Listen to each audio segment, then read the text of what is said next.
ذرا وضاحت بھی کر دیں کہ جماعت قائد اسلامی کے اعظم جو کو امیر کس نے؟ تھے نا، جماعت اسلامی کے جی امیر نہیں، سوری، جو بانی تھے، کون تھے جی پتہ ہے جی، آپ کو؟ مودودی صاحب، جی، انہوں نے مودودی صاحب قائد ان کا اعظم نام۔ کو انہوں نے قائد اعظم کو نہ صرف یہ پہلے تو یہ لکھا کہ یہ کافر ہے، ٹھیک کون ہے؟ سی کتاب میں سر لکھا ہے ان کی؟ ایک منٹ بتاتا ہوں میں آپ کو۔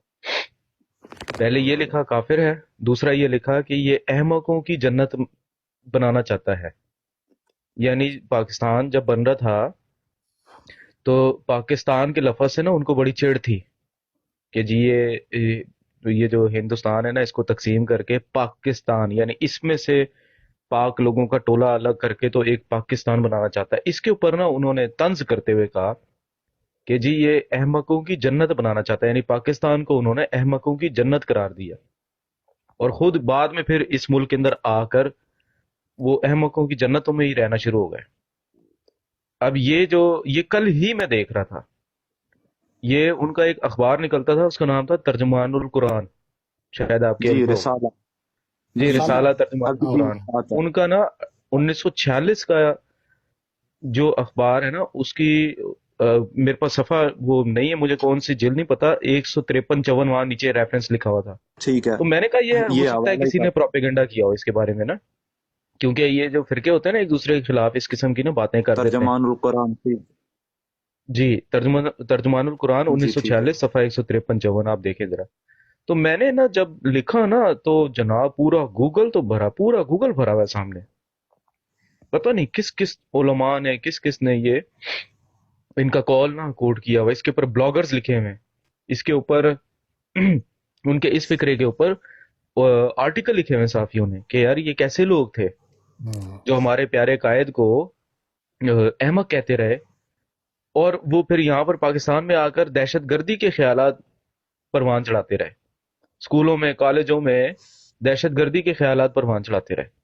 یہ وہی شخص تھے مولانا مودودی صاحب، انہوں نے کہا کہ نبی پاک صلی اللہ علیہ وسلم نے اپنا اسوہ حسنہ جب دکھا لیا، جب ان کے اوپر عرب ایمان نہ لایا تو پھر انہوں نے تلوار اٹھائی تو سارے کے سارے لوگ ایمان لے آئے۔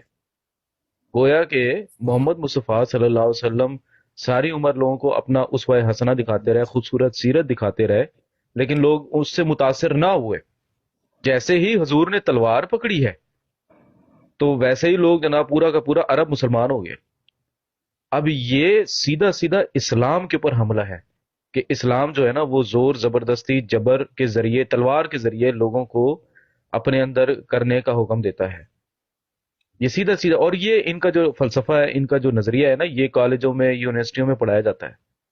یہ سیدھا سیدھا اسلام کے اوپر حملہ ہے، حالانکہ اسلام تو ڈائلاگ کی بات کرتا ہے، اسلام پیار محبت مکالمے کی بات کرتا ہے، اسلام دلیل کی بات کرتا ہے۔ اسلام کہتا ہے کل ہاتھو برہانکم ان کنتم صادقین، اگر تم سچے ہو تو دلیل لاؤ۔ اسلام تو تلوار کی بات نہیں کرتا، یہ تو کوئی مذہب نہیں ہے کہ جی جو آپ کے آرگومنٹ سے، جو آپ کی دلیل سے قائل نہ ہو اس کی گردن اڑا دو۔ مودودی صاحب کہتے ہیں کہ محمد مصطفیٰ صلی اللہ علیہ وسلم ساری عمر تبلیغ کرتے رہے، کوئی مسلمان نہ ہوا، جیسی تلوار اٹھائیے سارے کے سارے لوگ مسلمان ہو گئے۔ یہ وہ تنظیمیں ہیں، یا وہ، اب جہاں تک دیوبندیوں کی بات ہے، آپ سن لیں ذرا، دیوبندی جو علماء تھے وہ تو تھے ہی پاکستان کے بننے کے خلاف تھے، ٹھیک ہے؟ یہ مفتی محمود صاحب جو تھے نا، مولانا فضل الرحمان صاحب کے جو والد صاحب تھے، انہوں نے اسمبلی کے اندر کھڑے ہو کر کہا کہ ہم پاکستان بنانے کے گناہ میں شریک نہیں ہیں۔ یہ ان کا بیان اسمبلی کے اندر انہوں نے کہا ہے 79 کے غالباً اسی طرح اب پارلیمان کے فلور کے اوپر کھڑے ہو کر انہوں نے بات کی ہے۔ پھر یہ ہمیشہ سے جب بھی ہند کے اندر، جب بھی وہ جو متحدہ جو ہندوستان تھا اس کے اندر تحریکیں اٹھتی تھی نا ایک الگ وطن کے لیے، پاکستان کے لیے، قائد اعظم علامہ اقبال ان کے پاس جاتے تھے، ہمیشہ یہ جو دیوبندی علماء تھے، جو کہ احراری بھی ان کی ایک شاخ تھی، یہ ہمیشہ سے ان کی مخالفت کرتے تھے۔ دیوبندیوں کا ایک عالم تھا، اس کا نام تھا عطا اللہ شاہ بخاری، بہت بڑا مشہور نام ہے، یہ احراری مولوی تھا، یہ مدرسہ دیوبند سے پڑھے ہوئے تھے، اور بعد میں انہوں نے ختم نبوت تنظیم بھی بنائی جو کہ احمدیوں کے سب سے زیادہ خلاف ہے۔ یہ کہتے تھے کہ پاکستان ایک کنچنی ہے. بازارو عورت. پاکستان ایک بازاری عورت ہے جسے ہم نے مجبوراً قبول کیا ہے. ہم چاہتے نہیں تھے کہ پاکستان کو قبول کریں، پاکستان کی ریاست کو. ہم نے اس کو مجبوراً تسلیم کیا، ہمیں کرنا پڑا ہے.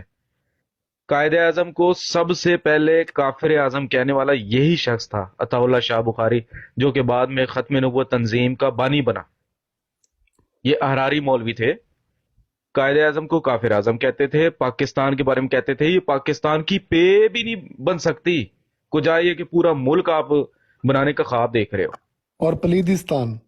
اور جب کشمیر کمیٹی بنی ہے 1931 32 33 34 میں، انہی سالوں میں، مجھے ایگزیکٹ ابھی وہ سن یاد نہیں ہے، جب کشمیر کمیٹی بنی ہے کشمیریوں کے حقوق کے لیے کہ کشمیریوں کو حقوق دلائے جائیں، سب سے پہلے جس شخص نے مخالفت کی ہے کشمیر کمیٹی کی وہ یہی شخص تھا، عطا اللہ شاہ بخاری، جو کہ دیوبندی تھا اور ختم نبوت تنظیم کا بانی تھا یہ.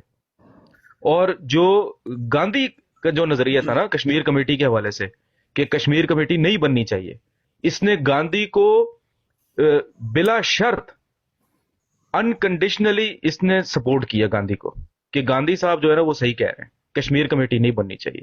یعنی جہاں جہاں مسلمانوں کا مفاد تھا نا وہاں وہاں یہ مسلمان قائد اعظم کے خلاف کھڑے ہوئے تھے. آپ تاریخ نکال لیں. ایک قائد اعظم کے نا بہت بڑے ساتھی تھے جو کہ بانیان پاکستان میں سے کہہ لیں آپ ان کو، ان کا نام شوکت حیات خان ہے. انہوں نے ایک کتاب لکھی ہے، انگلش میں ان کی کتاب ہے، کتاب کا نام ہے the nation that lost its soul, کہ وہ قوم جس نے اپنی روح کھو دی ہو.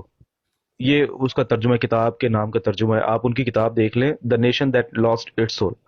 انہوں نے نا اپنی کتاب کے اندر ایک واقعہ لکھا ہے. واقعہ انہوں نے یہ لکھا ہے، کہتے ہیں کہ میں ایک دفعہ پنجاب کے دورے پر تھا. ظاہر ہے وہ جب پاکستان بن رہا تھا تو وہ رائے عامہ ہموار کرنے کے لیے قائد اعظم نا وہ اپنے جو ساتھی ہوتے تھے ان کو بھیجتے تھے مختلف علاقوں میں کہ جائیں ان سے بات کریں، ان علاقوں کے مکینوں سے. تو وہ اپنی کتاب میں لکھتے ہیں کہ میں ایک دفعہ پنجاب کے دورے پر تھا تو مجھے قائد اعظم نے یہ کہا کہ آپ نا قادیان میں جائیں اور مرزا صاحب سے جا کر میرا ان کو پیغام دیں اور پاکستان کی سپورٹ کی ان سے بات کریں. تو انہوں نے اپنی کتاب میں لکھا ہوا ہے کہ میں رات کے وقت قادیان پہنچا، 12 بجے کا وقت تھا. تو میں نے جا کر نا مرزا محمود صاحب جو اس وقت جماعت احمدیہ کے دوسرے خلیفہ تھے، میں نے ان کو پیغام بھجوایا، وہ اوپر تھے. تو فوراً نیچے اتر کر آئے، رات کا 12 بجے کا وقت، فوراً نیچے اتر کر آئے اور پوچھا کہ قائد کا کیا حکم ہے. یہ ان کے الفاظ ہیں، what are the orders of Quaid, Quaid کا کیا حکم ہے. میں نے ان کو کہا کہ قائد نے پاکستان کے سپورٹ کی بات کی ہے. وہ لکھتے ہیں کہ مرزا صاحب نے کوئی آرگیومنٹ نہیں کیا اور انہوں نے کہا کہ جہاں جہاں میری جماعت بستی ہے وہ قائد اعظم کو سپورٹ کرے گی. اسی کے نیچے اگلے ہی پیراگراف میں وہ لکھتے ہیں کہ پھر میں قادیان سے فارغ ہونے کے بعد میں مولانا مودودی صاحب کے پاس بھی گیا. مودودی صاحب نے کہا کہ ہم تو پاکستان بننے کی حمایت نہیں کرتے، ہم تو قائد اعظم کو کافر اعظم سمجھتے ہیں. اسی کے نیچے لکھا ہوا ہے، یہ میرے پاس حوالہ موجود ہے، میں ابھی طلعت بھائی کو اسکین بھیجتا ہوں، وہ لگا دیتے ہیں. تو سر یہ کردار ہیں ان تنظیموں کے. دیوبندی ہو گئے. اچھا اب سن لیں بریلویوں کا، سن لیں ذرا.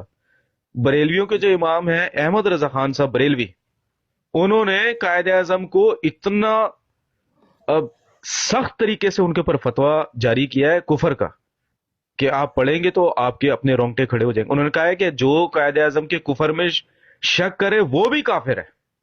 علامہ اقبال کو نہیں چھوڑا.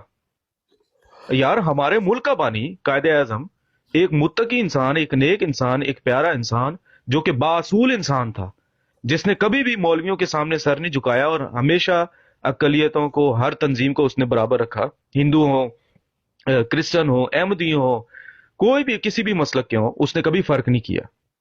سب کو اپنی کیبنٹ میں رکھا، اپنی جو ان کی پارلیمنٹ تھی اس کے اندر سب کو انہوں نے جگہ دی، خدمت کا موقع دیا. ایسا باصول انسان، متقی انسان جو کہ انصاف کے اوپر قائم تھا.